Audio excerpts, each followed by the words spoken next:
فرش التراب يضمني وهو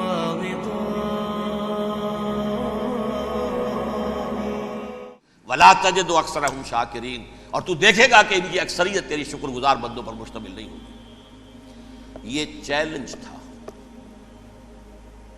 اور ایک چھوٹا سا چیلنج جو سورہ صاد میں آیا ہے، اور یہاں تو اس نے اللہ کے جلال کی قسم کھا کر کہا قال فبعزتک لأغوینہم اجمعین، اے رب تیری عزت تیرے جلال کی قسم ہے میں ان سب کو گمراہ کر کے چھوڑوں گا، الا عبادک منہم المخلصین، سوائے ان میں سے وہ کچھ لوگ جنہیں تو خالص اپنا بندہ بنا لے، جنہیں تو اپنا بندہ بنا لے۔ مخلص، مخلص نہیں، مخلص یہ مفعول ہے، فاعل نہیں ہے، جسے تو بنا لے۔ بعض لوگوں کو اللہ چن لیتا ہے، هو اجتباکم، تمہیں چن لیا ہے، استفاء اجتباء، بس وہ بچیں گے جن کو تو اپنی خاص امان میں لے لے گا، باقی میں سب کو گمراہ کر کے چھوڑوں۔ یہ ہے اصل دنیا میں نوع انسانی کا ابدی دشمن، ازلی سے ابدی تک۔ اور اس میں نوٹ کیجئے کہ اس کی اصل بنیاد کیا ہوئی؟ دو لفظ، تکبر اور حسد۔ استکبرا، تکبر کیا، انا خیر منہ، میں اس سے بہتر ہوں۔ یہ ساری بس کی گانٹھ یہی ہے، سب سے بڑی گمراہی کی وجہ یہی ہے۔ اسی لیے کہا ہے حدیث میں لن يدخل الجنہ من کان فی قلبہ مثقال حبۃ من کبر، جنت میں ہرگز وہ شخص کبھی بھی داخل نہیں ہو سکے گا جس کے دل میں رائے کے دانے کے برابر بھی کبر ہے۔ تکبر سب سے بڑا جرم ہے۔ الکبر ردائی، اللہ فرماتا ہے یہ تکبر، یہ تو میری چادر ہے۔ کوئی شخص تکبر کرتا ہے تو گویا میری چادر گھسیٹ رہا ہے میرے کندھے سے۔ عرب میں کسی شخص کی توہین کرنی ہوتی تھی تو اس کی چادر گھسیٹتے تھے، ننگا کر دیا گویا کہ یہ میری ردائی ہے، الکبر ردائی، یہ میری چادر ہے، یہ جامہ مجھے زیب دیتا ہے، مجھ پر راستہ تھا۔ اور حسد، آدم کو جو برتری عطا ہو گئی اس حسد کی آگ میں وہ جل رہا ہے اور اس کا انتقام لینا چاہتا ہے۔ آدم سے بھی، آدم کو بھی گمراہ کیا، جنت سے نکلوایا، ویسے نکلنا تو انہیں تھا ہی مشیت اذنی میں، لیکن فوری طور پر اللہ کے حکم کی خلاف ورزی تو کروائی نا۔ فعصى آدم ربہ فغوى، آدم نے اپنے رب کے حکم کی نافرمانی کی اور گمراہ ہوا عارضی طور پر۔ یہ دوسری بات ہے، توبہ کر لی، اللہ نے توبہ قبول فرما لی، معاف کر دیا۔ کوئی مستقل جو ہے وہ نسل انسانی پر اس گناہ کا اثر متوارث طور پر نہیں آ رہا ہے، ختم ہو چکا معاملہ، ہوا تھا ہو گیا۔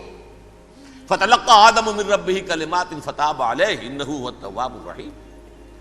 اور توبہ کی شان یہ ہے جب وہ قبول ہو جائے اللہ کی جناب میں، کہ تائب من الذنب کمن لا ذنب لہ، گناہ سے توبہ کرنے والا ایسے ہوتا ہے جیسے اس نے کبھی گناہ کیا ہی نہیں تھا۔ لیکن بہرحال وہ گمراہ کرنے میں کامیاب ہو گیا، حضرت آدم اور حوا کو بھی، اور نوع انسانی کی عظیم اکثریت، عظیم اکثریت، عظیم اکثریت اس کے داؤ میں آئی ہوئی ہے نہیں۔ کتنے ہیں وہ عباد اللہ المخلصین، الا عبادک منہم المخلصین، کتنے ہیں جو واقعتاً خالصتاً اللہ کے بندے بن گئے، جنہیں اللہ نے اپنا بنا لیا، اپنا قرار دے دیا۔ اب اس کے ساتھ نوٹ کیجئے، اس ابلیس کے ساتھ ایک فوج بھی ہے جسے قرآن مجید میں کہا گیا ہے یہ اس کی پارٹی ہے، حزب الشیطان، یہ اکیلا نہیں ہے۔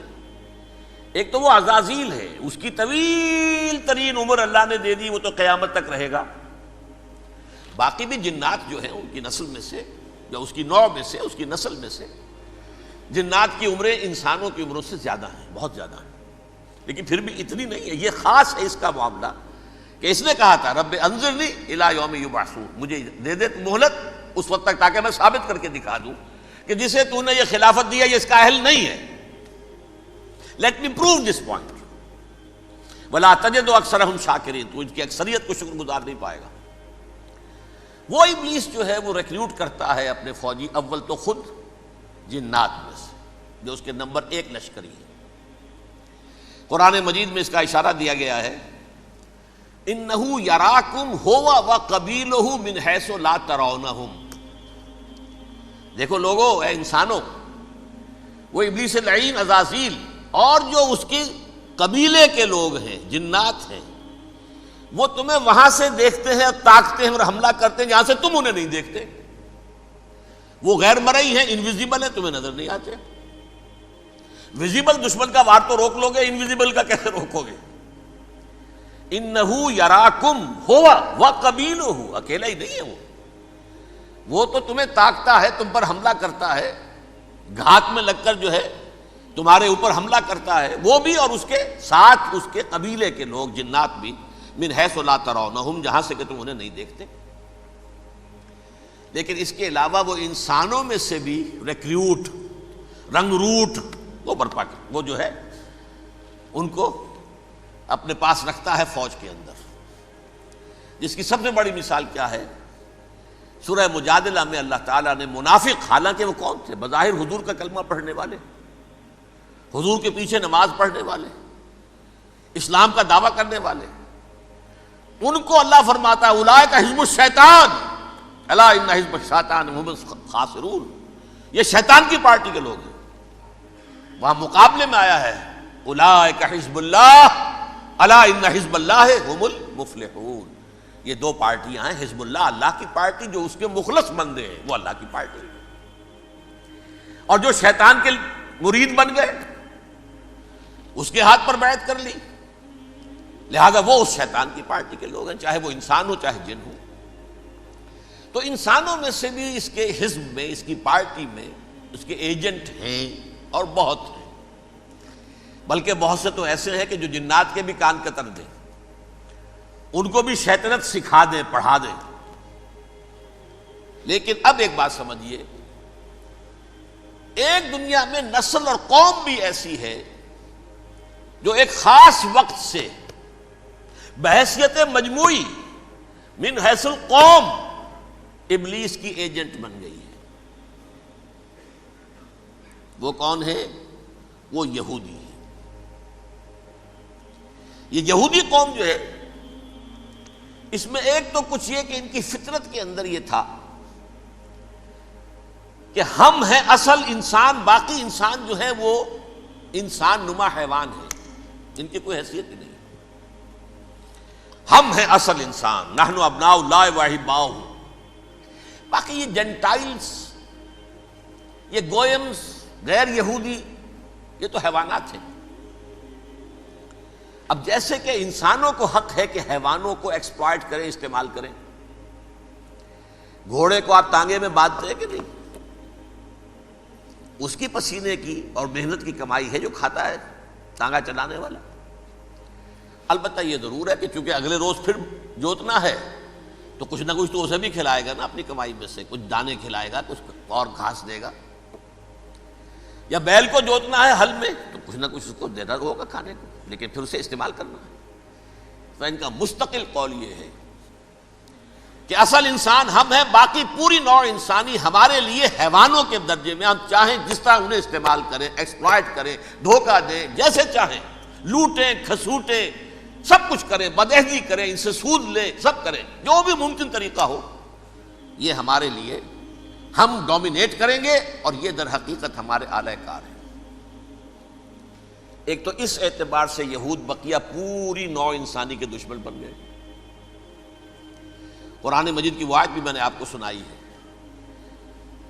وَقَالُوا لَيْسَ عَلَيْنَا فِي الْأُمِّيِّينَ سَبِيلٌ، یہ امیین کہتے تھے نا ان کو، جو غیر یہودی ہیں، کیونکہ ان کے پاس کتاب تھی، تورات تھی، اور کتاب نہیں تھی کسی کے پاس، لہذا یہ ان پڑھ ہے، پاگل ہے، جاہل ہے، امی ہے۔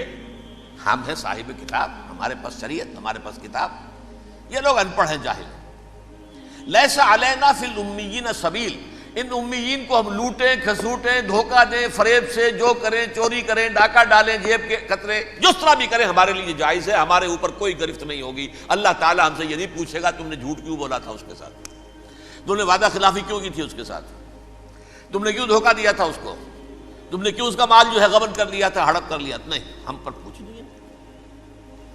اس اعتبار سے ایک تو یہ انسانیت کی دشمنی ان کی گھٹی میں پڑ گئی، اس غلط خیال کی وجہ سے ہم تو بخشے بخشائے ہیں، we are the chosen people of the lord, ہمیں تو اللہ اگر جہنم میں داخل بھی کرے گا تو صرف چند دن، لن تمسنا النار الا ایاما معدودات، باقی اصل میں تو ہم تو اللہ کے پسندیدہ، نحن ابناء اللہ واحباہ، اس کے بیٹوں کے مانند بڑے چہیتے ہیں، لاڈلے ہیں، یہ باقی دنیا باقی انسان ہماری چراہ گاہ ہے، جیسے چاہیں چریں۔